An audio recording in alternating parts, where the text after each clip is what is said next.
Good morning mga buddy. Welcome back sa isa na namang reaction video. Itong ating topic for today ay medyo kakaiba.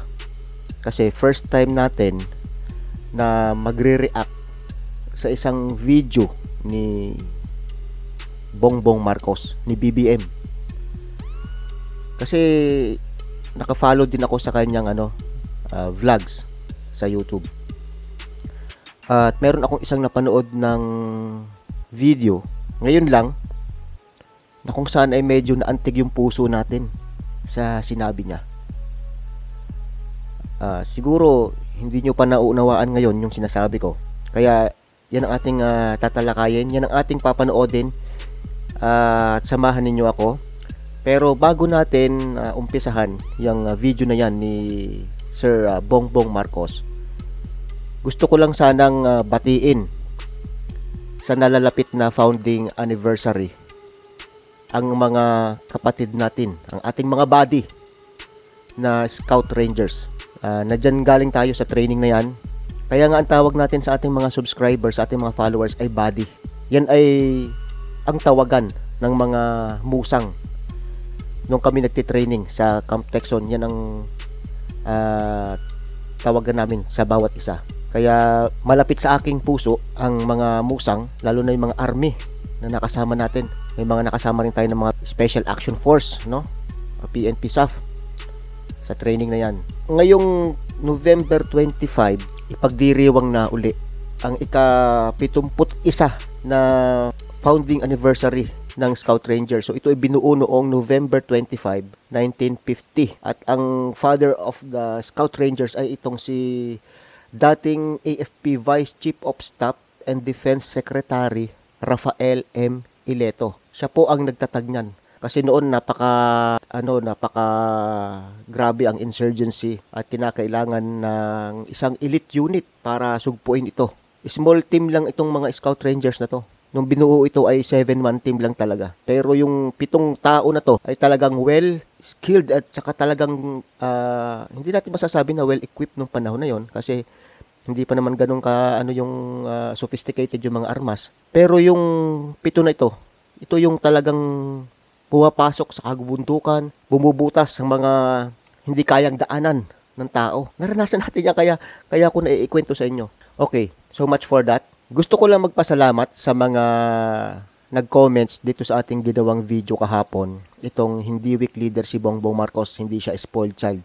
At dito nga ay ipinakita ko na itong si Bongbong Marcos ay imposibleng maging isang weak leader kasi sa dami niyang pinagdaanan na training sa military. At isa nga dito ang Scout Ranger. Kaya yan ang topic natin ngayon. Bilang pagpupugay sa ating mga kapatid na mga musang. Gusto kong balikan natin yung ipinahayag ni BBM nung siya ay dumalaw sa Camp Texon sa San Miguel, Bulacan upang makiisa sa ika-69 na anniversary nga ng mga Scout Rangers. Maraming salamat po sa mga nag-comments dito sa ating vlog na ito at talagang nakakatuwa, nakakataba ng puso. Actually, ngayon ko lang nabasa lahat. Almost nasa 899 comments na. At ito nga yung isang comment ni Ma'am Florida Furunganan. Sabi niya, "This explanation is indeed the truth. Tell me of a Philippine leader who can send his only son to this deadly training instead of enjoying his life to the best, being an only son. My husband, a former member of the presidential security, can say that this story is true to justify that Ferdinand Marcos Jr. deserved the highest position in the country. God bless you, sir." I believe in you, buddy. Para sa akin, lahat ng presidential candidates, si BBM lang ang may pinakakatanging strong leader.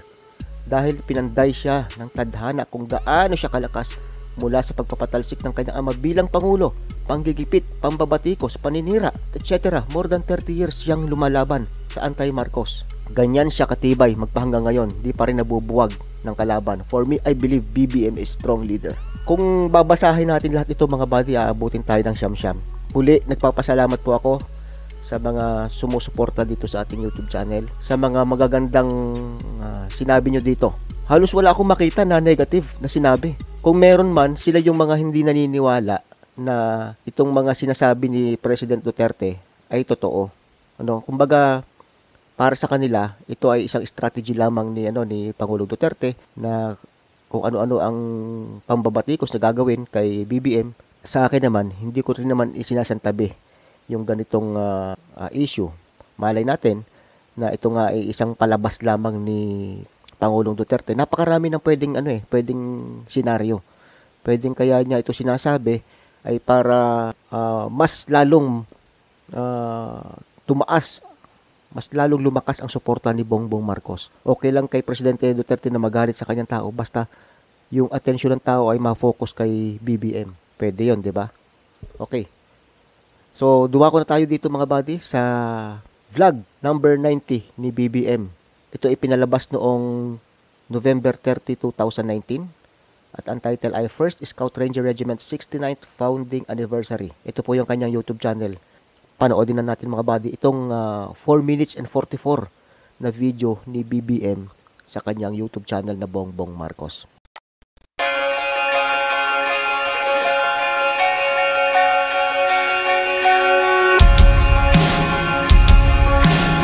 Pinagdidiwang natin ngayon ang Andres Bonifacio Day. Ito ang pinakamataas na uri ng halimbawa ng katapangan at pagmamahal sa bayan. Handa siya na isakripisyo ang kanyang buhay, magkaroon lang ng kalayaan dito sa atin sa Pilipinas. Yan ang tunay na bayan. Wow! Namiss ko itong lugar na to mga buddy. 8 buwan tayo dito sa Camp Texon. Naalala ko tuloy ang aking pagbibisita sa Camp Texon sa nakarang ilang araw para sa 69th anniversary ng pagtataguyod ng Scout Ranger. Dahil ako naman ay dumaan sa SR, tawag namin SR, noon ako ay nasa militar.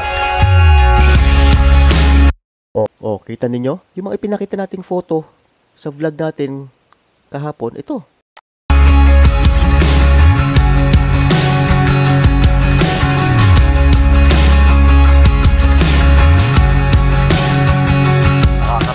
Na mapuntahan at makasama yung aking mga buddy na kuminsan matagal kong hindi makikita, pero pag nagkikita kami parang hindi kami naghiwalay ng matagal. Agree po ako kay Sir BBM. Kasi kagaya sa amin, yung sa class namin, kahit na matagal na. Biro nyo 2005 pa ako gumraduate. Pero ngayon, may communication pa rin kami. Meron kaming group chat na binuo upang sa ganun ay doon magkakumustahan at magkaibalita sa mga buhay-buhay namin. So yung iba, wala na rin sa serbisyo at meron din na sumakabilang buhay na nagbuwis ng buhay para sa bayan. Hindi naman talaga may iwasan yan mga buddy.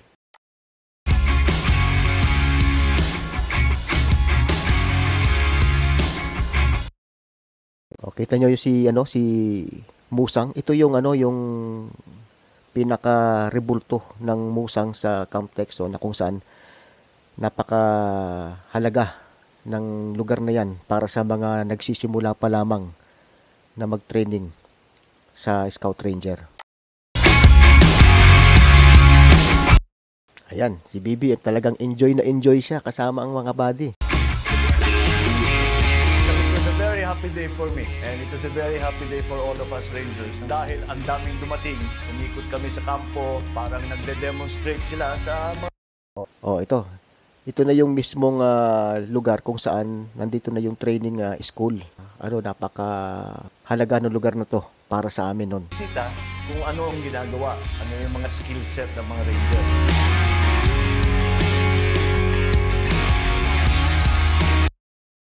Sinubukan uli pala ni Sir BBM na na pumasok sa isang tent. Dalawa lang yan na magkasama. Tapos ang problema diyan kapag yung talagang may sama ng panahon, talagang kapag hindi mo inayos yung tent mo, talagang babahain ka, mababasa ka.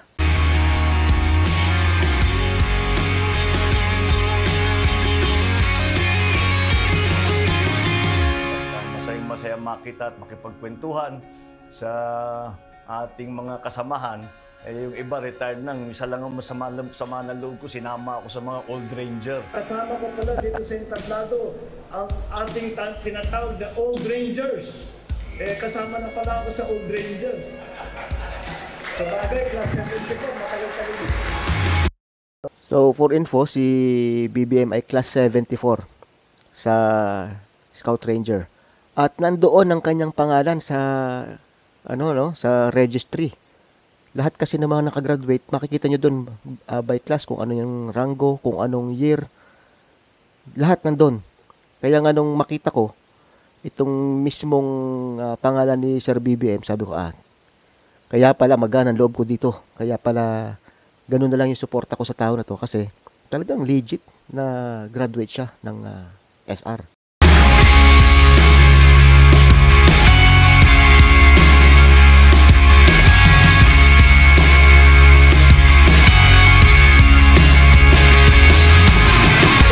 SR, pagmamalaki ko, ito siguro ang pinakamabigat na unit sa military natin.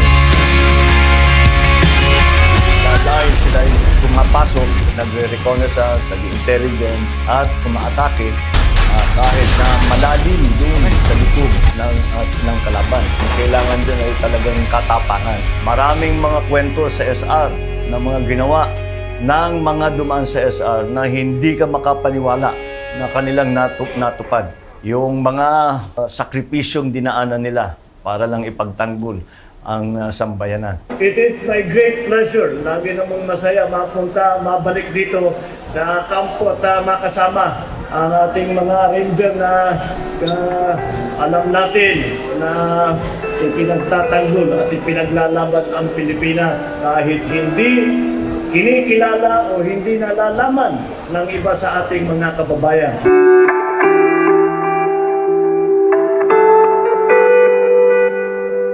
Alam nyo, lahat ng mga military na nanonood ay maintindihan nila ito. Ang pagsasama, ang camaraderie, ang brotherhood ng mga military, lalo na yung kasama sa isang unit kagaya ng Ranger, talagang napakatibay. Hanggang kamatayan kasi talaga ang aming sumpaan sa isa't isa. Hindi na magbabago yan. Kaya I'm very, very proud to be a Scout Ranger. Alam mo sa amin, pag once a Scout Ranger, always a Scout Ranger. Masarap ang pakiramdam na makita sila ulit, mga buddy ko, makita sila ulit. At masarap maramdaman ulit yung brotherhood at saka camaraderie na nabuhay sa amin sa isa't isa. And go Rangers. Talagang tumago sa puso natin yung sinabi niya nung huli. Kaya ganoon na lamang yung suporta natin dito sa tao na to. Kagaya ng sinabi ko sa inyo kahapon, nakapaloob yan sa isang Ranger Code or sa Ranger Creed na we will never leave a fallen comrade.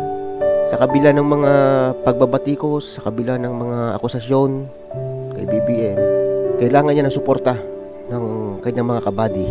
At isa ako sa nagpapahayag ng suporta sa kanyang mga body.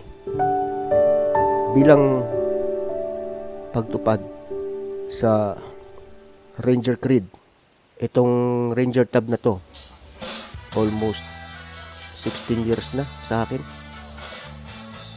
At hindi ko to iniiwanan kahit nandito ako sa abroad, daldala ko to. Nakatago lang. Ganun kahalaga. Ganun ko itinetreasure yung naranasan natin. Tama si Sir BBM kasi may mga hindi kayang ipaliwanag, no? Na kaya mong gawin habang ikaw ay nandyan sa Scout Ranger. Kaya nagpapasalamat ako sa mga nakasama ko bilang pagpupugay sa ating mga kabady na musang ay binabati ko kayo ng ika-71 anibersaryo ngayong November 25. So today is November 21, 4 days na lang. Actually, isa ito sa namimiss ko na sana kung ako'y nandiyan na sa Pilipinas ay magawa ko rin na maka-attend ng anniversary na yan. Kasi last year, hindi tumapat yung aking bakasyon ng November. Ni minsan, hindi pa ako naka-attend sa loob ng 16 years. Kaya, isa yan sa bucket list ko na sana ay kapag nandiyan na tayo sa Pilipinas ay maka-attend tayo at makasama ko uli ang ating mga kapatid na musang. Wala po tayong iwanan para sa bayan. Iman Supremo po. See you next time mga buddy.